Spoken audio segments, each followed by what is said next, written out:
Assalamualaikum warahmatullahi wabarakatuh. Nama saya Genta Winata, NPM 19.173, mahasiswa Fakultas Hukum Universitas Pasundan. Di sini saya akan menjelaskan mengenai kerjasama ekonomi internasional dan pengaruh konflik Rusia dan Ukraina terhadap geoekonomi internasional. Sebelumnya, video ini dibuat untuk memenuhi ujian tengah semester genap mata kuliah Hukum Ekonomi Internasional, Fakultas Hukum Universitas Pasundan, Bandung di bawah dosen pengampu Ibu Dewi Rahmawati Gustini SHMH. Pertama, saya akan menjelaskan mengenai kerjasama ekonomi internasional.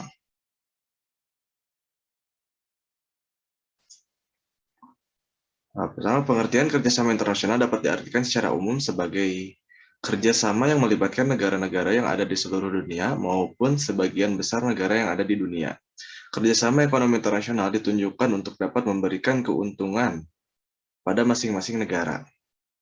Kerjasama ini merupakan hubungan kerjasama antara dua negara maupun lebih dapat mencapai tujuan tertentu. Untuk mencapai tujuan tertentu.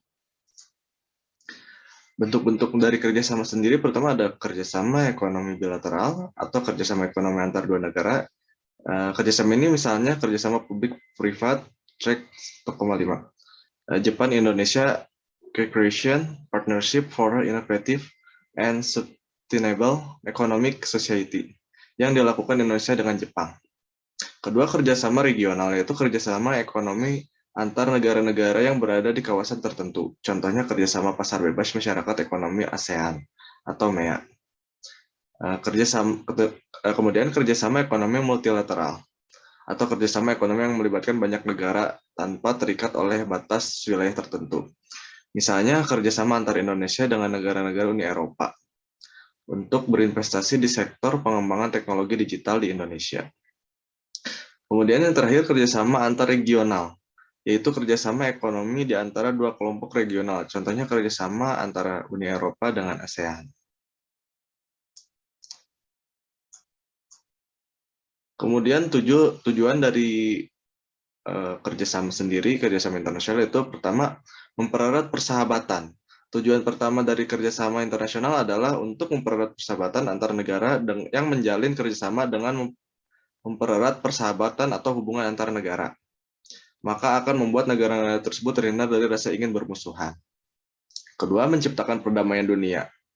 Sejalan dengan tujuan pertama, persahabatan yang menjalin antar negara yang melakukan kerjasama saat sama dapat menciptakan perdamaian dunia. Perdamaian dunia ini tentu saja hal yang diidam-idamkan oleh setiap orang. Karena dengan terciptanya perdamaian, maka akan tercipta pula keadaan yang lebih baik. Kemudian yang ketiga, meningkatkan pertumbuhan ekonomi. Tujuan yang ketiga ini merupakan tujuan yang umum ingin dicapai oleh setiap negara, karena salah satu faktor suatu negara menjalin kerjasama adalah untuk dapat menunjang dan meningkatkan pertumbuhan ekonomi di negaranya. Contohnya adalah Indonesia yang merupakan negara berkembang. Karena masih berkembang, Indonesia ingin mencapai tujuan agar negaranya menjadi negara maju sehingga melakukan berbagai macam kerjasama internasional, seperti ekspor maupun impor. Keempat, memperluas tenaga kerja. Melalui kerjasama internasional, suatu negara dapat melakukan program pertukaran pelajar, sehingga dapat membentuk tenaga ahli yang baru. Kemudian, yang kelima, meningkatkan kemajuan di berbagai bidang. Negara yang menjalin kerjasama internasional dengan negara yang mengharapkan bahwa kerjasama tersebut dapat meningkatkan kemajuan negara dalam berbagai bidang. Dengan kerjasama internasional, maka diharapkan akan membawa kesejahteraan kemajuan tiap dalam berbagai bidang.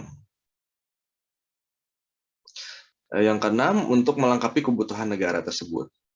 Kondisi geografis yang berada serta kondisi iklim membuat beberapa negara kesulitan melengkapi kebutuhan negaranya, seperti memanen bahan pangan dari hasil bumi. Oleh karena itu, kerjasama internasional memiliki tujuan untuk dapat melengkapi kebutuhan dari negara tersebut. Contohnya seperti Indonesia yang merupakan negara agraris, Indonesia tentu memiliki cadangan beras yang lebih banyak dibandingkan dengan negara yang lainnya, gitu, yang tidak ada lahan untuk bertani, seperti kebanyakan negara di Eropa. Oleh karena itu, beberapa negara lain menjalin kerjasama internasional dengan Indonesia untuk dapat melengkapi kebutuhan negaranya tersebut. Terakhir, mencegah terjadinya konflik Sejalan dengan tujuan kedua, kerjasama internasional juga memiliki tujuan untuk dapat mencegah terjadinya konflik antar negara. Dengan menjalin kerjasama, maka akan terbentuk persahabatan yang erat dengan negara yang bekerja sama tersebut, sehingga dapat meminimalisir terjadinya konflik dengan negara yang menyetujui untuk bekerja sama. Seperti itu. Selanjutnya, manfaat dari kerjasama sendiri. Pertama, memajukan ekonomi negara. Kemajuan perekonomian suatu negara dapat dilihat dari perjalanan atau transaksi ekspor dan impor barang dan jasa yang dilakukan oleh negara tersebut. Yang kedua, kerjasama internasional dapat membuka lapangan pekerjaan tentu saja, seperti yang disebutkan dari yang sebelumnya bahwa dengan adanya kerjasama internasional dapat melahirkan tenaga-tenaga ahli dan dapat membuka lapangan pekerjaan baru karena banyaknya yang berinvestasi pada negara tersebut. Ketiga, menjaga harga barang serta tetap stabil dengan cara mengimpor maupun mengekspor barang yang kelebihan maupun kekurangan di negara lain. Keempat, memfasilitasi integritas ekonomi yang efektif. Kelima, menjembatani kesenjangan pembangunan ekonomi antar negara. Dan keenam, memperkuat daya tawar serta posisi negara tersebut di mata dunia atau internasional. Lembaga-lembaga kerjasama ekonomi internasional sendiri terdiri dari yang umumnya itu ASEAN, IMF, APEC, dan WTO. Terima kasih. Untuk selanjutnya, mengenai pengaruh konflik Rusia-Ukraina terhadap geoekonomi di dunia internasional. Sebelumnya, pengertian dari geoekonomi sendiri menurut Soilen, geoekonomi adalah studi aspek keuangan, kultural, dan strategik sumber daya dengan tujuan memperoleh keuntungan kompetitif yang berkelanjutan. Geoekonomik merupakan kelanjutan dari pemikiran geopolitik yang diharapkan dalam era globalisasi. Mengenai konflik Rusia dan Ukraina sendiri. Secara geoekonomik, sejak Perang Dingin Usia, pola ancaman dan kerjasama antar negara-negara yang bersaing di saat Perang Dingin sudah berubah.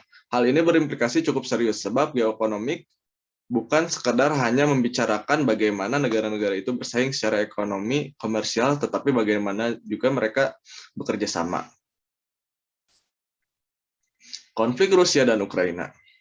Dalam dunia persaingan sendiri, Rusia dan negara-negara Uni Eropa dalam 20 tahun terakhir dinilai tidak secara langsung menghasilkan pada persaingan yang negatif. Namun justru secara geoekonomik memunculkan potensi untuk bekerja sama. Akan tetapi dengan adanya konflik ini, yang kemudian cukup mengganggu dari pola kerjasama yang sudah terlihat antara Rusia dengan negara-negara di Eropa. Salah satu negara yang terganggu dengan adanya konflik ini yaitu Jerman, karena telah memiliki perjanjian jangka panjang dengan Rusia soal suplai natural gasnya, itu atau LNG. Apalagi saat ini mereka sangat membutuhkan karena di negaranya saat ini tengah merancang kebijakan transisi energi ke sumber-sumber energi terbarukan. Selain konflik ini berdampak pada kerjasama antara Rusia dengan Jerman, konflik ini juga dapat berdampak terhadap Indonesia sendiri dalam pergerakan komoditasnya. Indonesia bergantung suplai bahan makanan, terutama gandum, dari kedua negara yang tengah berkonflik tersebut. Walaupun masih ada alternatif lain dengan mencari bahan makanan dari negara-negara seperti Amerika, Australia, dan lain-lainnya. Dampak lain yang juga patut diwaspadai adalah dampak fluktuasi harga minyak atau sumber energi yang lain. Terlebih sejak 2007, Indonesia sebagai net importir atau importir bahan bakar minyak. Kemudian hal lainnya yang perlu mendapatkan perhatian berkaitan dengan industri manufacturing dan industri pengelolaan, terutama berkaitan dua sektor, yaitu sektor elektronik dan otomotif. Konflik ini dinilai berpengaruh pada supply chain atau rantai pasokan. Dalam hal supply chain, China berpotensi terganggu akan supply chain jika rantai pasokan di dua industri elektronik dan otomotif terganggu. Maka akan mempengaruhi rantai pasokan ke Asia Tenggara termasuk Indonesia karena spare part yang basisnya elektronik dan otomotif. Manufaktur banyak diolah di China, dan kalau China terganggu akan berpengaruh ke Asia Tenggara termasuk Indonesia. Kemudian jika konflik ini berkepanjangan, maka dapat membuat inflasi di beberapa negara memburuk.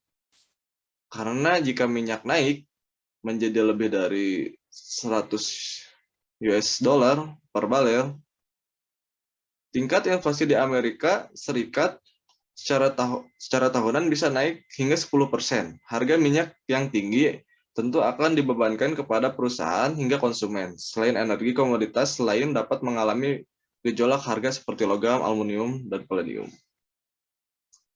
Mungkin sekian yang dapat saya jelaskan. Mohon maaf bila ada kesalahan. Wassalamualaikum warahmatullahi wabarakatuh.